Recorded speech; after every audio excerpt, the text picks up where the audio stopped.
Now we're going to start on right side. This is an odd row. This is row 3. And then now, because this is a relief color row we have to start, then we have the 2 tails again. But when we start on right side, on odd rows, be sure when you start that you have your background color on top and your relief color to the back. Okay, so this is different when starting on even rows.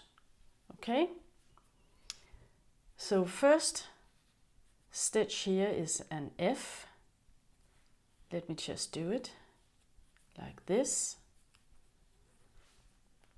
And then you will see that this way to start will give you the unbroken white line. Okay, because here the white is on top.